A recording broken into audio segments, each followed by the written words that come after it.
Nobody can stop this flow. Hallelujah. Hallelujah. మృతులలో నుండి లేపబడి ఉన్నాడని ప్రకటింపబడుచుండగా మీలో కొందరు మృతుల పునరుత్థానము లేదని ఎట్లు చెప్పుచున్నారు? చాలు. ఈ మొదటి కొరింథీ పత్రిక 15వ అధ్యాయం 12వ వచనంను జాగ్రత్త పరిశీలిద్దాం ఈరోజు. క్రీస్తు మృతులలో నుండి లేపబడి ఉన్నాడని ప్రకటించుచుండగా. అసలు క్రీస్తు పునరుద్ధానుడు అవ్వకపోతే, క్రీస్తు మృతులలో నుండి లేపబడకపోతే మనకు రక్షణే లేదు. నేనే మార్గం, సత్యం, జీవం అని చెప్పిన యేసయ్య ఆయన జీవం పొందకపోతే, ఆయనే జీవం అని అక్కడ నిరూపించబడకపోతే, మృతులలో నుండి ఆయన లేపబడకపోతే, మరణమును జయించి ఉండకపోతే అసలు రక్షణ అనే దానికి అర్థం ఎలా వస్తుంది? ఆయనే మృత్యులో నుంచి లేదా ఆయనే మరణంలో నుంచి జయం పొంది పునరుద్ధానం పొందకపోతే ఆయన ఎవరికి ఇవ్వగలరు? ఆయన ఎవరిని లేపగలరు? అటువంటి కీలకమైన విషయం, భూమి మీద ఎన్నడూ జరగని ఒక విషయం, ఎవరు ప్రవేశించలేని పరలోకంలో ఉన్న పరిశుద్ధ స్థలంనకు ఆయన తన రక్తంను తీసుకుని వెళ్ళిన విషయం ఒకవేళ భూమి మీద జరగకపోయి ఉండింటే అప్పుడు ఈ మాట అబద్ధం అని చెప్పచ్చు. కానీ లేపబడి ఉన్నారు ఆయన అని ప్రకటిస్తున్న మొట్టమొదటి శతాబ్దంలోనే వారు ఎదుర్కొంటున్న పోరాటం చూడండి. మృతుల పునరుద్ధానం లేదని ఎట్లు చెప్పుచున్నారు?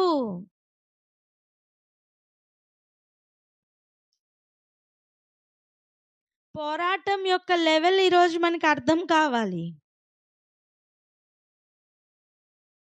ఆయన మృతులలో నుండి లేపబడ్డారు, అనేకులు దాన్ని చూశారు.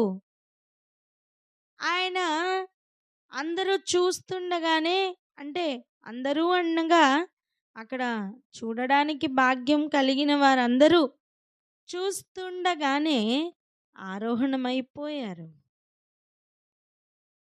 ఈ సత్యం ప్రకటిస్తున్నప్పుడు ఎదుర్కొంటున్న సవాళ్ళండి ఇవి. అబద్ధం సత్యం మీద చేస్తున్న దాడి ఏ రేంజ్లో ఉందో చూడండి. మృతుల పునరుద్ధానం లేదని కొందరు చెప్తున్నారు. నిజానికి పునరుద్ధానుడే యేసు ప్రభు కనిపించినా సరే ఒప్పుకోలేని జనాంగం ఉన్నారు ఆ రోజు, ఈ రోజు కూడా. ఒక మాట చెప్పిన, ఏది సత్యం అనబడుతుందో సత్యం మీద అబద్ధం ఎప్పుడు దాడి చేస్తూనే ఉన్నదండి ఆది నుండి.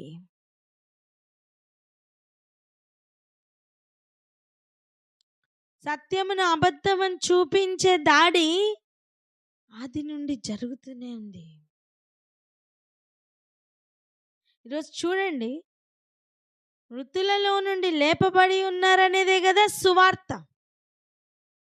ఆయన లేపబడి ఉన్నారు, మన పాపముల నిమిత్తం ఆయన చనిపోయారు, ఆయన లేపబడిన రీతిగానే మనల్ని కూడా లేపుతారు. ఇదే కదా నిరీక్షణ, ఇదే కదా రక్షణ.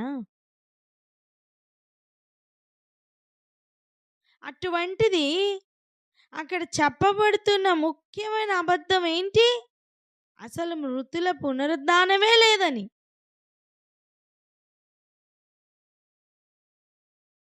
ఇంకొన్ని మాటలు చూద్దాం. ఒకవేళ మృతుల పునరుద్ధానం నిజంగా లేదే అనుకోండి, అదే సత్యం అనుకోండి, క్రీస్తు లేపబడలేదనేదే కదా సత్యం. అవునా కాదా చెప్పండి. హలో, ఉన్నారా లైన్‌లో? స్తోత్రం. అందరు లైన్‌లో ఉన్నారా? హ్మ్. మృతుల పునరుద్ధానం ఒకవేళ నిజంగా లేదనుకోండి, లేదు అనేదే సత్యం అనుకోండి. అప్పుడు క్రీస్తు లేపబడి ఉన్నారనేది అబద్ధమే గదా! ఆ! ఒక సత్యమును అబద్ధముగా చూపించడానికి అబద్ధికుడు ఎన్ని అబద్ధాల్ని సృష్టిస్తున్నాడో చూడండి. ఈ లోకపు డాక్ట్రిన్స్ అండి ఇవి. మృతుల పునరుద్ధానమే లేదని. ఎందుకు? ఈరోజు మనకు గూడా కొన్ని మాటలు వినపడట్లేదా? ఇంకొక జన్మ ఉందని, బోలెడన్ని జన్మలు ఉంటాయని, మళ్ళీ పిల్లిగానో, కుక్కగానో పుడతారని ఎన్నెన్నో డాక్ట్రిన్స్ లోకంలో చలామణి అవ్వట్లేదా?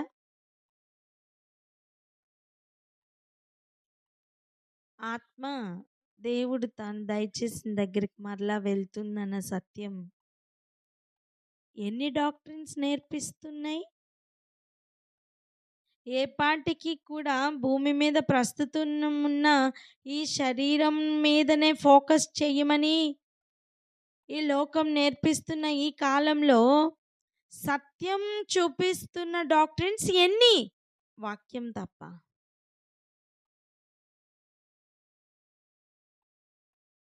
చూడండి, యేసు ప్రభు వారందరి ఎదురుగుండా మృతులలో నుండి లేచి రాయి దొర్లింపబడి అనేకులకు కనబడి తన్ను తాను ప్రత్యక్షపరచుకొని అనుమానం ఉన్న శిష్యులకి కూడా అనుమానాలు తీర్చి పని అప్పగించి ఆరోహణమై తిరిగి కనిపెట్టుకుంటున్న వారి కొరకు రానై ఉంటుండగా ఆయన మీద చల్లుతున్న బురద ఎటువంటిదో చూడండి.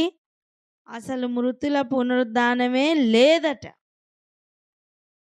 అందుకే పౌలు అక్కడ చెప్తున్న మాటలు చూడండి. మృతుల పునరుద్ధానం లేని ఎడల క్రీస్తు కూడా లేపబడి ఉండలేదు, మరియు క్రీస్తు లేపబడి ఉండని ఎడల మేము చేయు ప్రకటన వ్యర్థమే, మీ విశ్వాసమును వ్యర్థమే.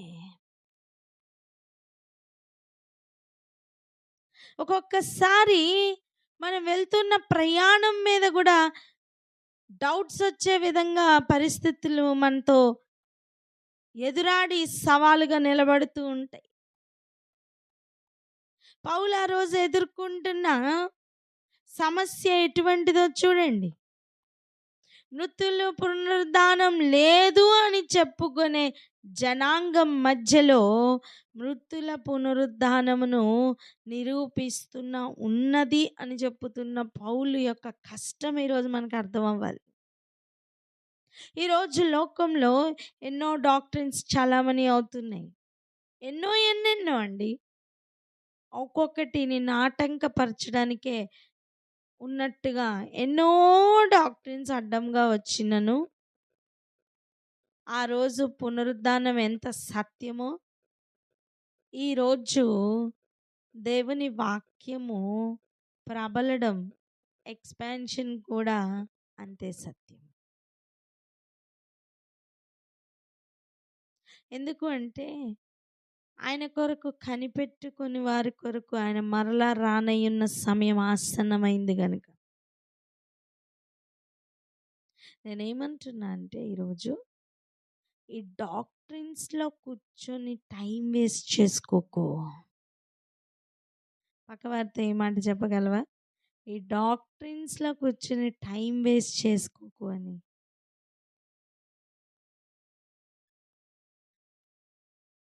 నీకు సత్యం అనే ఆధారం దొరికిందా? Just move on. మ్యాథ్స్లో మనం ప్రాబ్లమ్ సాల్వ్ చేస్తున్నప్పుడు సొల్యూషన్ స్టార్ట్ చేస్తాం కదా. అప్పుడు ఫార్ములా దొరికింది అనుకోండి, ఇంకెవరిని చూడకు, ఆ ఫార్ములా చేసుకుంటూ వెళ్ళిపో, ఆన్సర్ వస్తుంది. ఆమేన్.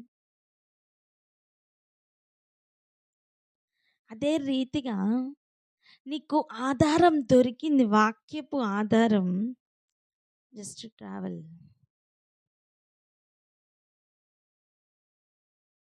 వాక్యము స్థిరపరచడానికే సూచక్రియలు, వాక్యం స్థిరపరచబడడానికే అద్భుతాలు, వాక్యం నెరవేర్చబడడానికే మహత్కార్యాలు, నీతిని అనుసరించడానికే సమస్తము.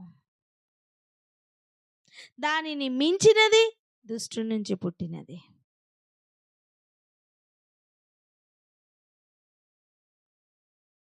దుర్నీతికి సంబంధించిన విషయాలు,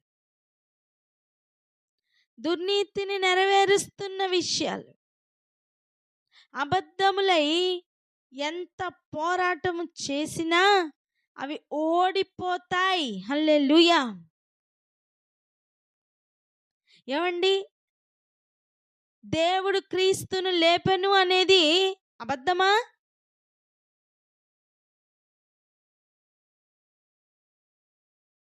కాదు అని చెప్పరే.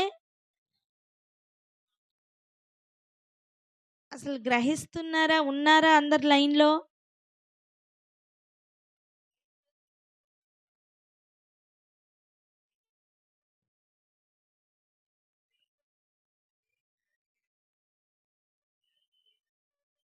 చూడండి, ఇప్పుడు చూడండి నాన్న, ఇప్పుడు చూడండి, ఇప్పుడు నాన్న, ఇప్పుడు చూడండి. వాట్సాప్ కాల్లోకి వస్తారా? కొరింథీయులకు రాసిన పత్రిక 15వ అధ్యాయం, మొదటి కొరింథీయులకు రాసిన పత్రిక 15వ అధ్యాయం 12వ వచనం 13వ వచనం చదువుకున్నాం మనం. అక్కడికే వెళ్దాం. మృతుల పునరుద్ధానం లేని ఎడల క్రీస్తు కూడా లేపబడి ఉండలేదు. మొదటి శతాబ్దంలోనే వారు ఎదుర్కొంటున్న మేజర్ ఇష్యూ అండి. వాక్యం బోధించడానికి, వాక్యం ప్రకటించడానికి, సువార్త ప్రకటించడానికి, సిలువని గురించిన సువార్తను ప్రకటించడానికి నియమింపబడిన పౌలు గారు ముఖ్యంగా ఎదుర్కొంటున్న సమస్య ఇది. ఏంటి? Doctrinal problems. ఎటువంటి డాక్ట్రిన్స్ అండి? మృతుల పునరుద్ధానమే లేదు అని చెబుతున్న వారి మధ్యలో మృతుడైన వాడు మరలా తిరిగి లేచాడు అని ప్రకటించాలి. ఎంత గొప్ప సవాలు తెలుసా? ఈరోజు మన సమాజంలో కూడా అనేక డాక్ట్రిన్స్ వచ్చేసాయి. ఆ రోజు కంటే కూడా ఈరోజు డాక్ట్రిన్స్ చాలా ఎక్కువగా ప్రభావితం చూపిస్తున్నాయి. ఇలాంటి సమయంలో సత్యమును నువ్వు నిజముగా తీసుకుని వెళ్ళాలంటే ఒక పోరాటమే అయిపోయింది. నిజానికి ఒక కొత్తగా వచ్చిన ఒక వ్యక్తి అనుకోండి, అసలు ఏది సత్యమో తెలియక, ఏది అసత్యమో తెలియక అల్లాడిపోతున్న కాలంలో ఉన్నాం మనం, తెలుసా? కానీ ధైర్యం తెచ్చుకుందాం. ప్రభు చెప్తున్న ముఖ్యమైన మాట గుర్తుందా? నా నిబంధనను, నిత్య నూతనమైన నిబంధనను ఆ కాలంలో చేస్తాను అని చెప్పారు. ఆ నిబంధనలో ముఖ్యమైన మ్యాటర్ ఏంటండి? ధర్మ విధులను హృదయం మీద వ్రాస్తానన్నారు. ధర్మ విధులను హృదయం మీద రాస్తానన్నారండి. హెబ్రీ పత్రిక 8వ అధ్యాయంలో 19వ వచనం చూడండి. ఆ దినములైన తర్వాత ఇశ్రాయేలు ఇంటి వారితో నేను చేయబో నిబంధన ఏదనగా, వారి మనస్సులో నా ధర్మ విధులను ఉంచెదను, వారి హృదయముల మీద వాటిని వ్రాయుదును, నేను వారికి దేవుడినై ఉందును, వారు నాకు ప్రజలై ఉందురు. వారిలో ఎవడును ప్రభువును తెలుసుకొనుడని తన పట్టణస్థునికైనను తన సహోదరునికైనను ఉపదేశం చేయడు. వారిలో చిన్నలు మొదలుకొని పెద్దల వరకు అందరూ నన్ను తెలుసుకొందురు. నేను వారి దోషముల విషయమై దయ కలిగి వారి పాపములను ఇకను ఎన్నడును జ్ఞాపకము చేసుకొననని ప్రభు సెలవిచ్చుచున్నాడు. హల్లెలూయా. ఎంత శ్రేష్టమైన వాగ్దానం మన కొరకు నిలబడి ఉంది.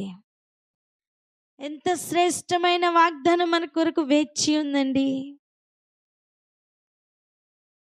ఎవరో ఏదో నెగిటివ్గా ఒక మాట చెప్పితే దాన్ని 10 సార్లు తలుచుకొని లేని దాన్ని కూడా ఇనిషియేట్ చేసుకొని జీవితంలో దాన్ని ఆ ప్రాసెస్ని యాక్టివేట్ చేసుకుంటూ ఒక డిప్రెషన్లోకి వెళ్ళిపోతూ ఉన్న జీవితంతో ఈరోజు దేవుడు సూటిగా మాట్లాడుతున్నారు. వాగ్దానం నిలిచి ఉంది కదా, దీనినే 10 సార్లు తలుచుకోవచ్చు కదా, దీనిని ఇనిషియేట్ చేయొచ్చు కదా.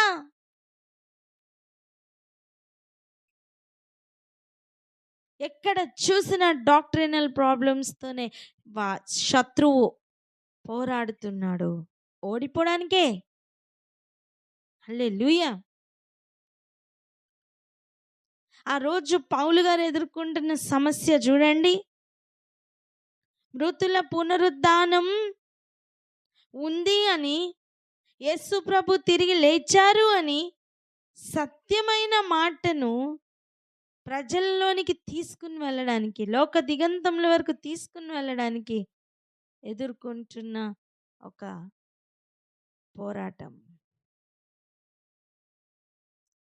దానిలో ఆయన పలుకుతున్న మాట 15, దేవుడు క్రీస్తును లేపెనని ఆయన గూర్చి మేము సాక్ష్యము చెప్పి ఉన్నాం కదా.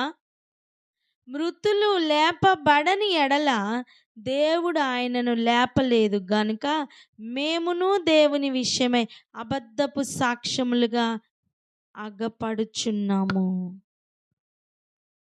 ఆ రోజు ఎదుర్కొంటున్న ఒకసారి ఆ ప్రాబ్లంని లైవ్లో నువ్వు ఒకసారి ఊహించుకోగలవా? ఒకసారి ఆలోచించగలవా? వారికి తెలిసినది, వారు నిజమని నమ్ముతున్నది, వారు చూసినది ఆయన లేచారు అనేది సత్యం. కానీ సత్యమును లోకంలోనికి తీసుకుని వెళ్ళడానికి వీరు అబద్ధికులుగా కనబడుతున్నారండి. ఎవరు వీరిని అబద్ధికులుగా చూపిస్తున్నారో తెలుసా? వారి మధ్యలో ఉన్న డాక్ట్రిన్స్ అండి. ఈరోజు కూడా సత్యమునకు సవాలుగా నిలబడుతూ, సత్యమును ఎదిరిస్తూ, సత్యమును ఏదైనా త్రొక్కివేయాలని ప్రయత్నం చేస్తుందంటే అది వేరేదో కాదు, డాక్ట్రిన్స్.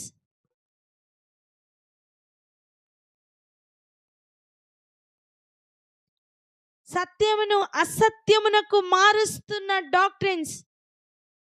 ఈరోజు ఒక ప్రార్థన శ్రేష్టముగా చేద్దామా?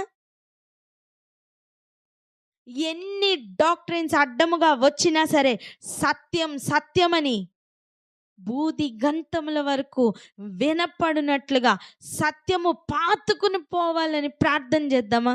రోషముతో రగులుతున్న వారు ప్రార్థన అందుకోండి. హల్లెలూయా. ప్రభువా, అనాది కాలము మొదలుకొని సత్యము మీద అబద్ధము చేస్తున్న పోరాటము నిలిచేయి ఉన్నది, అధికమై ఉన్నది. కానీ అవి ఏవి ప్రభువా నీ సత్యమును ప్రకటింపబడకుండా, నీ సత్యమును నా తండ్రి ఇదిగో చేర్చబడకుండా, స్థిరపరచకుండా ఆపలేదు ప్రభువా.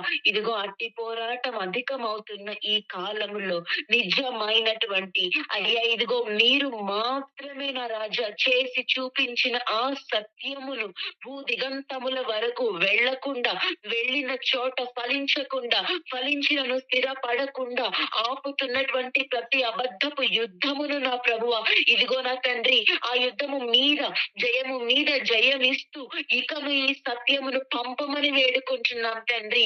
అడుగడుగులో ఆపుటకు ఎదురవుతున్నటువంటి ప్రతి అబద్ధపు యొక్క తంత్రమును, ఆ అబద్ధపు అపవాది తీసుకొని వస్తున్న ప్రతి మోసమును తొక్కి పడుతూ ముందుకు వెళ్ళేటటువంటి సత్య సైన్యమును ప్రభువా అయ్యా మీరు బలపరిచి నడిపించమని ప్రార్థిస్తున్నాము తండ్రి.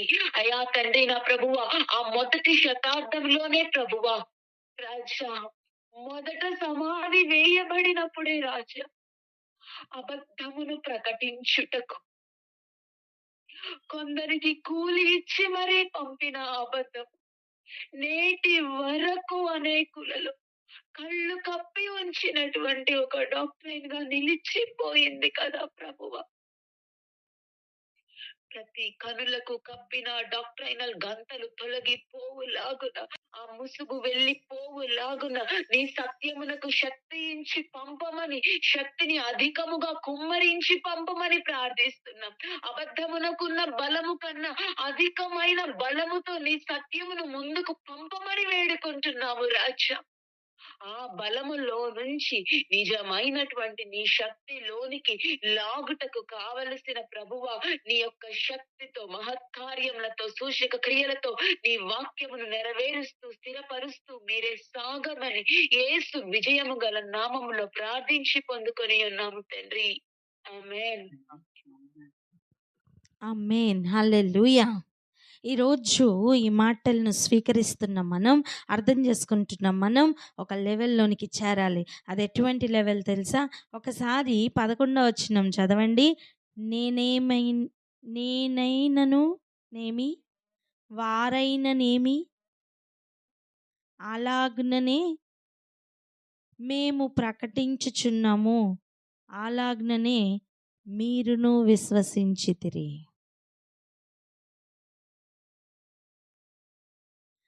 నేనైననేమి, వారైననేమి, అలాగనే మేము ప్రకటించుచున్నాము, అలాగనే మీరును విశ్వసించితిరి. ప్రకటించుచున్నవారు ప్రకటించుచున్న విషయం విశ్వసించుచున్న వారిని విశ్వాసంలోనికి నడిపించినట్లుగా ఆ విషయం సూటిగా వారి హృదయాల్లోనికి చేరిపోవాలి.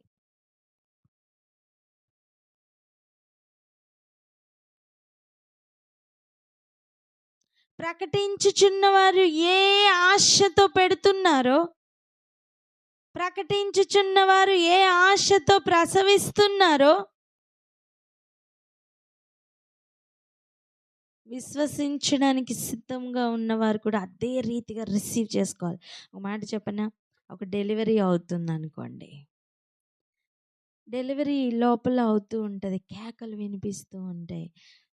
ప్రసవిస్తున్న స్త్రీ ప్రసవిస్తున్నప్పుడు రిసీవ్ చేసుకోవడానికి ఫ్యామిలీ కూడా అలాగే ఎదురు చూస్తూ టెన్షన్గా బయట తిరుగుతారు. చూసారా? వింటున్నారా? లోపల ప్రసవిస్తున్న వారు ఆ బేబీని బయటికి ఇవ్వడానికి ఎంత ఆ పెయిన్లో, లేకపోతే ఆశతో, అన్ని మిక్స్డ్ ఫీలింగ్స్తో ఉంటారో, ఆ ఫ్యామిలీ మొత్తం కూడా ఆ సమయం ఇంకెక్కడికి వెళ్ళరు కదా, ఆ రక్త సంబంధికులు అక్కడే ఉంటారు కదా, వేరే పనుల్లో బిజీగా ఏమి ఉండరు కదా. ఎన్ని పనులున్నా మానుకొని అక్కడ ఆ వస్తున్న బేబీని అలా రిసీవ్ చేసుకుని ఫ్యామిలీలోకి తీసుకొని అలా ఎలా అయితే దాన్ని కవర్ చేసుకుని కాపాడుతారో, మీకు అర్థమవుతుందా? బేబీని గాలికి వదిలేస్తారా? చెప్పరే. రిసీవ్ చేసుకునేవారు ఎంత జాగ్రత్తగా రిసీవ్ చేసుకుంటారు చూసారా? ఇదిగో ప్రకటిస్తున్న వారు అలా ప్రసవించాలి. రిసీవ్ చేసుకుంటూ విశ్వసిస్తున్న వారు అలా రిసీవ్ చేసుకోవాలి. హల్లెలూయా. ఎంతమందికి అర్థమవుతుంది?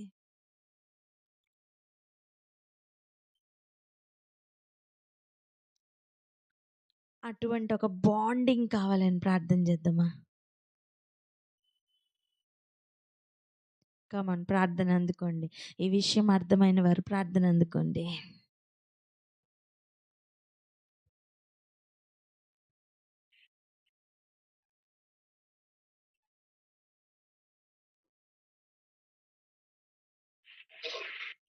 హల్లెలూయా. పరిశుద్ధ మహారాజా, మీకే లెక్కలేని స్తోత్రాలు ప్రభా. నా తండ్రి యేసయ్యా, నాయన ఇదిగో నా తండ్రి సంకుచితముగా నాయన యేసయ్యా, నాయన విశ్వాసమును నా తండ్రి యేసయ్య ఇరుకున పెట్టాలని చేస్తున్న అపవాది యొక్క ప్రతి ఒక తంత్రమును నాయన మీరు లయపరిచి ప్రభా నా తండ్రి యేసయ్య నీ యొక్క నీతిని నెరవేర్చలాగున నాయన నీ వాక్యము ప్రసవిస్తున్న సమయంలోనే ప్రభా ఎంత ప్రకటింపబడుతున్నప్పుడే ఆయన ఎంత మందిని నాయన యేసయ్య నీ యొక్క వాక్యము చేరుస్తూ వస్తుందో వాళ్ళందరినీ కూడా ప్రభా నాయన రిసీవ్ చేసుకునే ఆ మంచి మనస్సును ఆ హృదయంలో స్థానములను ప్రతి ఒక్కరికి దయచేయండి ప్రభా నా తండ్రి యేసయ్య నీ యొక్క ఒక సంకల్పము నెరవేర్పు రావాలి ఆయన వాక్యం ప్రకటింపబడుతున్నప్పుడే దాని ఉద్దేశం అది నెరవేర్పులోకి రావాలి ప్రభా ప్రతి హృదయంలోనికి అది చొచ్చుకొని పోవాలి ప్రభా ఆయన అది విత్తబడాలి ప్రభా ఏ ఒక్క వాక్య విత్తనం వ్యర్థమైపోకూడదు ఏ తప్పుడు బోధలు కూడా హృదయంలో చోటు చేసుకోవడానికి స్థానము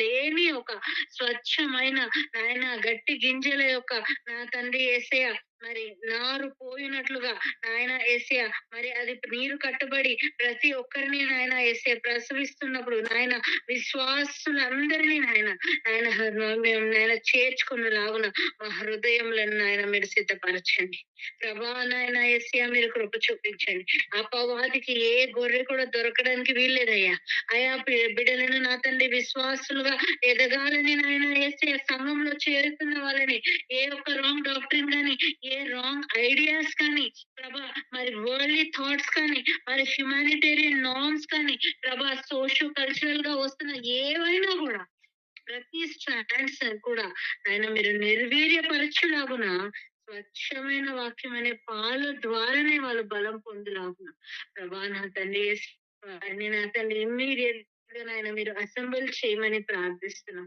ఆయన అలాగనైనా రిసీవ్ చేసుకునే హృదయం మాకు దయచేయండి ప్రభా మీరే ఇంకనూ మమ్మల్ని బలపరచండి అప్పుడు బోధలకి ఏ విశ్వాసి కూడా ఎరకాకుండా జ్ఞానమును వివేచనను మెలకును వాక్యములోని లోతైన ఆ యొక్క అనుభవ జ్ఞానమును మాకు దయచేయమని యేసునామమున ప్రార్థిస్తున్నాం తండ్రి ఆమేన్ ఆమేన్. ఈరోజు వాక్య భాగంలో మనం చాలా శ్రద్ధగా విందాం. చూడండి, చదువుతుండగా విందాము. మొదటి వచనం నుండి, ఇదే అధ్యాయం మొదటి వచనం నుండి 7వ వచనం వరకు కూడా చదువుతుండగా శ్రద్ధగా విందాం.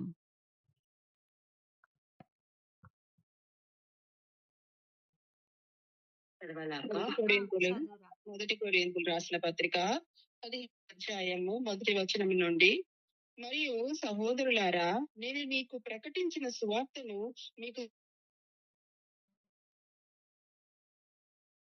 నిలిచి ఉన్నారు.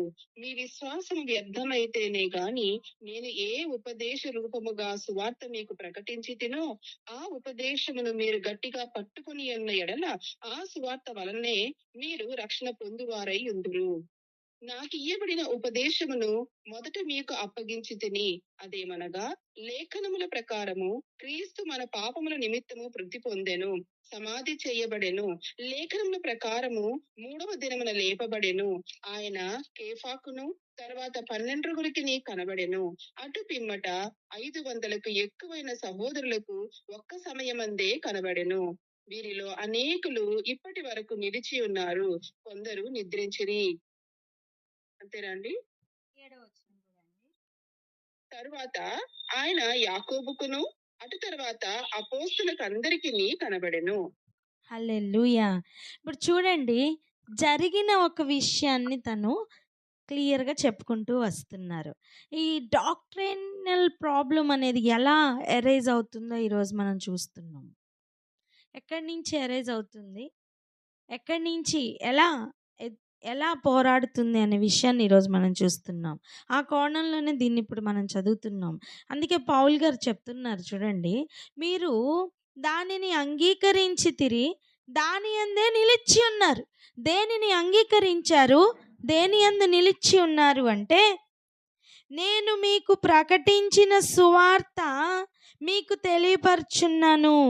నేను ఆల్రెడీ మీకు ప్రకటించిన సువార్తను మీకు మరలా తెలియపరుస్తున్నాను. నేను ఆల్రెడీ ప్రకటించిన విషయం ఇప్పుడు మీరు ఆలోచించండి, ఏంటి ఆ విషయం అని మొత్తం సమరైజ్ చేసి చెప్తున్నారు. ఏంటట, మీరు దాన్ని అంగీకరించితిరి. ఇందాక మనం ఒక ప్రార్థన చేసాం, ఒకరు ప్రసవిస్తుండగా ఒకరు రిసీవ్ చేసుకోవాలి అని.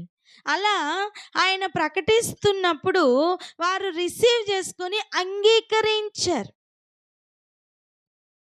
ఎంతగా అంగీకరించారంటే, మనం ఇందాక చూసిన సిచ్యువేషన్లో ఆ బేబీని ఎలా అయితే వాళ్ళు రిసీవ్ చేసుకున్నారో అలా అంగీకరించారు. ఆ అంగీకరించిన దాన్ని, ఆ బేబీని ఎంత ప్రెషియస్గా మనం కవర్ చేసి ఎంత కాపాడుతామో, అలా వినిన విషయాలను బట్టి కూడా ఒక జాగ్రత్త కలిగి ఉండాలండి. ఈరోజు ఒక మాట సూటిగా అడగనా? నువ్వు ఎన్ని వాక్యాలు వింటున్నావు? ఎన్నింటిని ర్యాప్ చేసుకుని దాచుకోగలుగుతున్నావు? వాటి మీద ఎంత శ్రద్ధ పెడుతున్నావు? ఈరోజు నీ ముందు నా ముందు ఉన్న సవాల్ అది. అది అలా ఉంటుండగా వారితో పౌలు గారు మాట్లాడుతున్న మాట చూడండి. మీరు దానిని అంగీకరించి తిరిగి దాని అందే నిలిచి ఉన్నారు. ఎంత గొప్ప సాక్ష్యం! మీరు వినిన వాక్యం అంగీకరించారు అండ్ దాని మీద నిలిచి ఉన్నారు. బాబా బాబా, ఇదిగో ఈరోజు ఆలోచించండి. మనం వింటున్న వాక్యం, మన ఆత్మీయ నాయకులు ఈ మాట మన గురించి చెప్పగలరా? నువ్వు వింటున్న వాక్యం అలాగ్ననే అంగీకరించావు, అలాగ్ననే నిలిచి ఉన్నావు అని చెప్పగలరా? ఇంతవరకు అటువంటి సాక్ష్యం లేదా? ఇక మీద రాని. హల్లెలూయా.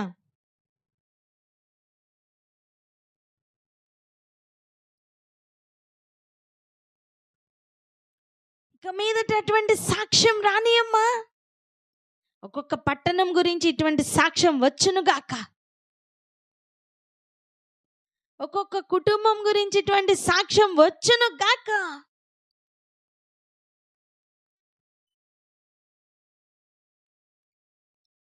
ఇప్పుడు చూడండి, చెప్తున్న మాట, మీ విశ్వాసము వ్యర్థమైతేనే గాని నేను ఏ ఉపదేశ రూపముగా సువార్త మీకు ప్రకటించితినో ఆ ఉపదేశమును మీరు గట్టిగా పట్టుకొని ఉన్న ఎడల ఆ సువార్త వలననే మీరు రక్షణ పొందువారయుందురు. ఏ మనుష్యుని వలన రక్షణ లేదు. మీరు వింటున్న ఉపదేశము వలన మాత్రమే రక్షణ. అందుకే ఆ ఉపదేశమును కాపాడుకోవాలి. యెషయా గ్రంథంలో మనం చదువుతాం, ప్రకటించువాడు ప్రకటిస్తున్నాడు, ప్రకటించువాడు అడుగుతున్నారు ఏమని ప్రకటించాలని. ప్రకటించుమని దేవుడు చెప్తున్నారు, ప్రకటించువారు అడుగుతున్నారు ఏమని ప్రకటించాలని. అప్పుడు ప్రభు ఏం చెప్పారండి? ఏం ప్రకటించమన్నారు? సర్వశరీరులు గడ్డి వంటి వారే. అయితే వాక్యమే నిత్యము నిలిచున్నది అని చెప్పమన్నారు. అటువంటి వాక్యం ఉపదేశం ఎంత జాగ్రత్తగా కాపాడుకోవాలి. నువ్వు కాపాడుకుంటున్న వాక్యం, నువ్వు కాపాడుకుంటున్న ఉపదేశం నిన్ను రక్షించబోతుంది.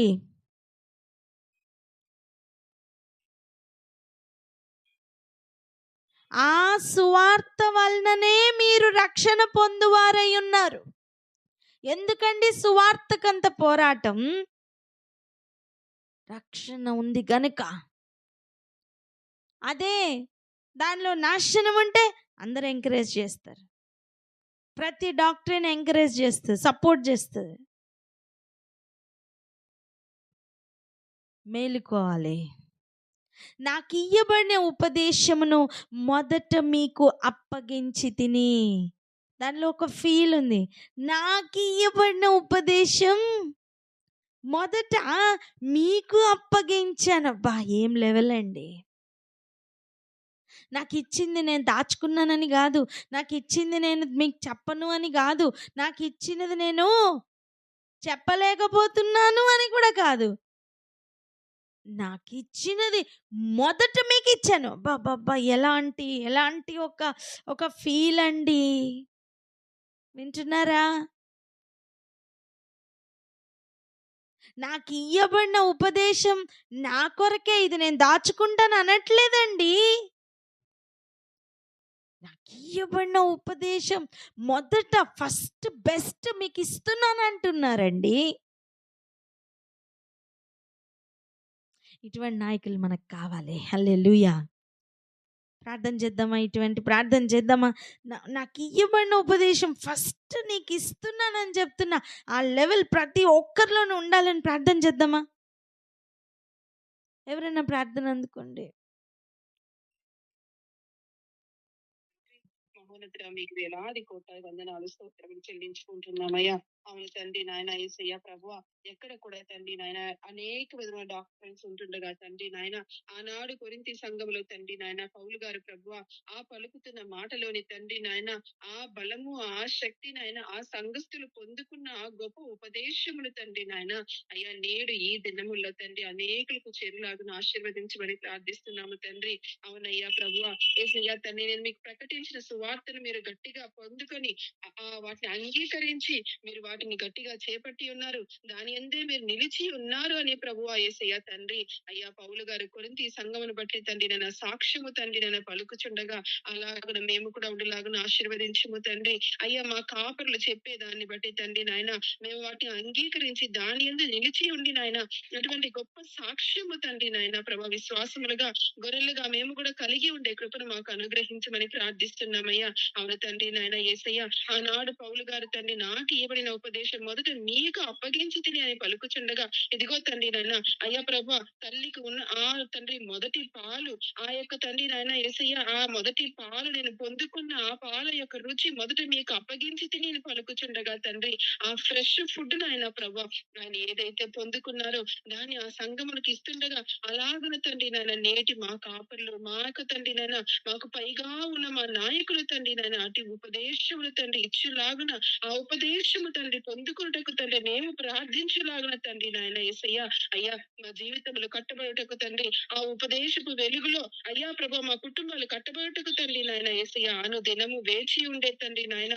ఆ యొక్క నిరీక్షణ మాకు అధికము చేయమని ప్రార్థిస్తున్నాము తండ్రి యేసయ్య.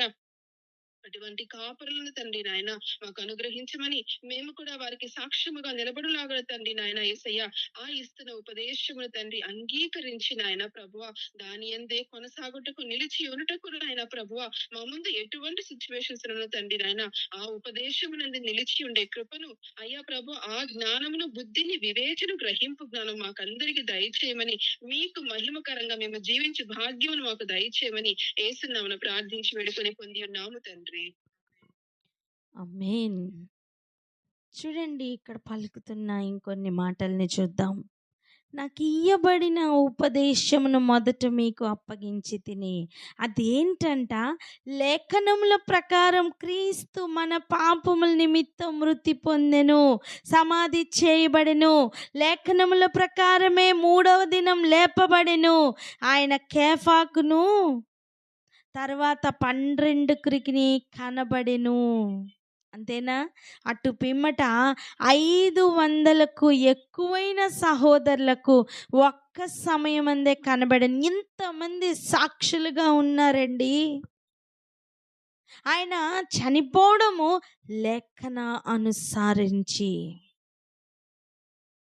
లేఖనానుసారముగానే ఆయన చనిపోయారు.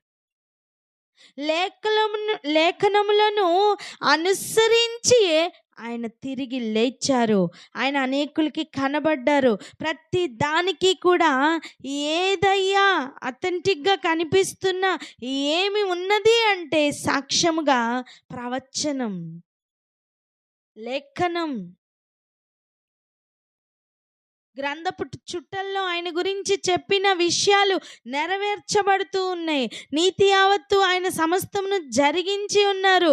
అవన్నీ కూడా ముందస్తుగానే వ్రాయించి ఉన్నారు, పలికించి ఉన్నారు. పలుకుతున్నప్పుడే మీకు గుర్తుందా, ఒక ప్రవచనం పలుకుతున్నప్పుడే ఒక స్పేస్ ఏర్పడుతుందని, అండ్ అది నెరవేర్చబడుతున్నప్పుడు ఆ స్పేస్లోనికే ఆ నెరవేర్పు కూడా వస్తుందని మనం నేర్చుకున్నాం.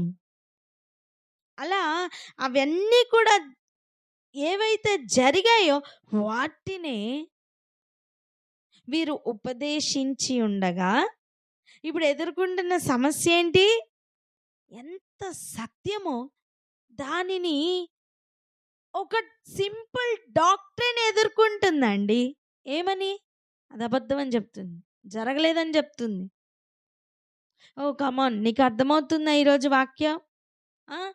నీ మీద దేవుడు కలిగిన ఉద్దేశం ఒక డాక్టరీని ఆపడానికి వీల్లేదు. నీ మీద పలకబడిన ప్రవచనం అది నెరవేర్పు అనేకులు చూస్తున్నారు. ఈరోజు చూడండి, కేఫా చూశారు. ఎవరు కేఫా? పేతురు. ఆయనతో పాటు 12 మంది చూశారండి. అంతేనా? ఇంకా అనేకులు కనబడ్డారు. ఒక్కసారి 500 మందికి కనబడ్డారు. ఆ రోజుల్లో 500 మంది గ్యాదరింగ్ అంటే చాలా పెద్ద గ్యాదరింగ్ తెలుసా? జనాభా సంఖ్య ఇప్పుడున్నంత లేదు కదా, మీడియా ఇప్పుడున్నంత లేదు కదా. అలాంటి కాలంలోనే 500 మంది అంటే చాలా ఎక్కువ. నువ్వు ఆలోచించు, నువ్వు ఒక్క మీటింగ్కి వెళ్ళడానికి ఎంత కష్టపడతావు? ఎన్ని పనులు దాటుకుని వెళ్ళాలి? అటువంటిది 500 మంది గ్యాదర్ అవ్వాలంటే వారు కూడా ఈ రోజుల్లో మనకున్నంత వెసులుబాటు లేదు కదా, ఇప్పుడున్నంత వెహికల్స్ లేవు కదా, రోడ్డు రవాణా శాఖ అప్పుడు ఉందా? లేదు. కాలి నడకన అనేకులు చేరేవారండి. ఇప్పుడున్నట్టు కమ్యూనిటీ హాల్స్ ఉన్నాయా? అప్పట్లో లేవు. ఎండనక వాననక అలా వాళ్ళు ఓపెన్గా గ్రౌండ్లో ఉండేవాళ్ళు. అలా ఉన్న సమయం కూడా అందరూ కలిసి ఒక్కసారి ఆయన చూసే అవకాశం మనకు దొరికింది. ఇంతమంది సాక్షులుగా ఉన్నా సరే మృతుల పునరుద్ధానం లేదు అని చెప్పిన ఒక స్టేట్మెంట్ ఏంటి? ఇన్ని సంవత్సరాల ప్రణాళికను అబద్ధమని నిర్ధారించేస్తుంది. ఎక్కడుందండి లోకం? ఎక్కడుంది లోకం? ఈరోజు ఆ మధ్యలో ఆ వై జంక్షన్లో నించున్నాం మనం, చూసారా? ఒక పక్కనేమో నెరవేర్పు, ఇంకో పక్కనేమో డాక్ట్రిన్, ఒక సిద్ధాంతం. ఈరోజు వై జంక్షన్లో నించున్నావు నాన్న. ఏది నమ్ముతావు? ఏది నమ్ముతావు? ఏది నమ్ముతావు అనే ప్రశ్న సవాలుగా మన ఎదురుగుండా నిలబడి ఉంటుండగా జవాబుగా మన జీవితంలో సమాధానం చెప్దామా? ప్రార్థన చేసుకుందాం. మిగిలిన విషయాలు వచ్చే వారం ధ్యానించుకుందాం.